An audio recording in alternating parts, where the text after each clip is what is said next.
தமிழக சட்டப்பேரவை தேர்தல் முடிவுகள் வெளியாகியுள்ளது. தாவேக ஆட்சி அமைக்கும் சூழல் உருவாகியுள்ள நிலையில் வரலாற்றில் திமுக தலைவர்கள் சந்திக்காத தோல்வியை ஸ்டாலின் கொளத்தூர் தொகுதியில் சந்தித்துள்ளதாக கூறப்படுகிறது. இதற்கு முக்கிய காரணமே அமைச்சர் சேகர்பாபு என்றும் சொல்லப்படுகிறது. சேகர்பாபுவின் தன்னிச்சையான முடிவுகளும் நிர்வாகிகளையும் கட்சி தொண்டர்களையும் மதிக்காமல் எப்போதுமே சென்னையின் மன்னர் என்று தன்னை நினைத்துக் கொண்டு அவர் செயல்பட்டதுமே மு.க. ஸ்டாலின் தோல்வியடைய முக்கிய காரணம் என்றும், அதே நேரத்தில் எதிர்த்தரப்பில் நிற்பவரின் பலத்தை பற்றி எந்த கவலையும் படாமல் கள நிலவரத்தை புரிந்து கொள்ளாமலும் சேகர்பாபு தான் தோன்றித்தனமாக செயல்பட்ட காரணத்தாலும் மு.க. ஸ்டாலினுக்கு தோல்வி கிடைத்திருக்கிறது என்று வருத்தப்படுகிறார்கள் திமுகவினர். இந்த முறை தொகுதி மாறி சொந்த ஊரான திருவாரூர் தொகுதியில் போட்டியிடலாம் என குடும்ப உறுப்பினர்கள் மு.க. ஸ்டாலினிடம் கேட்டபோது கூட சேகர்பாபு மீது இருந்த கண்மூடித்தனமான நம்பிக்கையால் கொளத்தூர் தொகுதியிலேயே ஸ்டாலின் போட்டியிட்டதாகவும், களம் திமுக ஆதரவிலிருந்து மாறி வருவது குறித்த தகவல்களை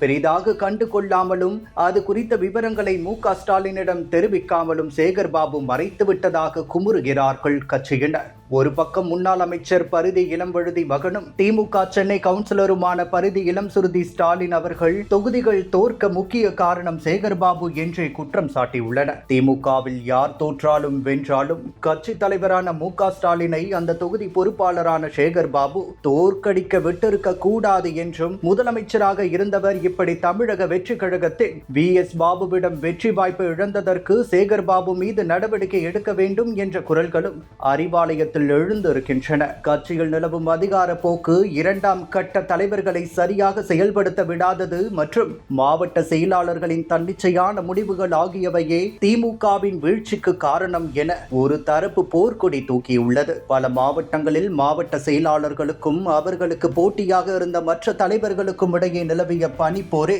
வாக்குகளை சிதறடித்ததாக தொண்டர்கள் ஆதங்கப்படுகின்றனர். உள்ளுக்குள்ளேயே ஒருவரை ஒருவர் காலை வாரி விட்டதே இந்த நிலைமைக்கு காரணம் என அறிவாலய வட்டாரங்களில் பரபரப்பாக பேசப்படுகிறது.